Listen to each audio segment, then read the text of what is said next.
What's up, friends? It's John chapter 16 in our daily reading plan, and the very last scripture verse in that chapter, Jesus says, listen, you're gonna be scattered because when a shepherd is struck, then the sheep scatter, but don't give up.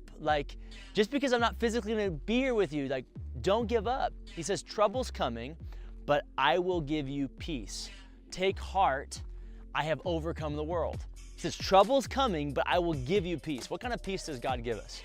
If you're sitting right in front of a big decision today, or you need to take heart, you need to take courage and do something God's called you to do, if you can't shake the sense that you have to just obey God in some area of your life, and you know that that's gonna change the dynamics of relationships or job or family or whatever, but you just can't shake the feeling you gotta do it, hey, I just wanna tell you, God knows it's coming, and whether it's full of trouble or not, He's gonna be with you, and He's gonna give you three types of peace.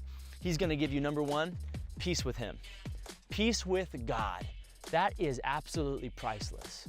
When you are spirit-led and spirit-filled, your spirit is kind of like a thermostat about how your surrender and obedience is going with God.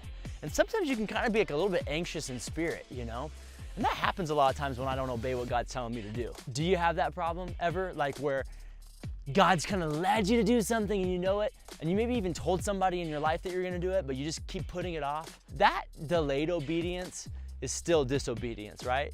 And sometimes we just kind of a little anxious until we do what God's told us to do, but that will give you peace with God. Priceless. The second type of peace that God gives us when we take heart because He's overcome the world is a peace with others. Peace with God and peace with others. He wants you to experience harmony in relationships, and He wants His love to make possible forgiveness and joy and patience with others and self-control and kindness. All these things that are the fruit of the Spirit of God, He wants that to be evident in you and your relationships. And if He's leading you to do something and you do it, you can expect, you can predict, you can bank on a grace to experience that in your relationships. I see it all the time where you're supposed to have a tough conversation with someone, you think it's gonna go so bad, and then you're just surprised by how well it goes because God's with you. He gives you that peace. The third phase, or the third type of peace, peace with God, peace with others, and then peace with yourself. I think the hardest person to forgive sometimes is ourself, man. I think, I'm hard on myself sometimes. Are you guys ever? I'm like my own worst critic sometimes. Are you like that at all? Sometimes I feel like I'm feeling pressure in life to be something or do something or to be somewhere. Where's that pressure come from? I don't think it's coming from God. I think it's coming from me. I let myself down sometimes. I have conversations in my head where I go, come on, Justice, you're better than that. Do you ever have that? Some of that's healthy. Some of that is, hey, let's live at a higher standard. Because we know that we can live by the supernatural. But also, that can get real dark real quick, can't it?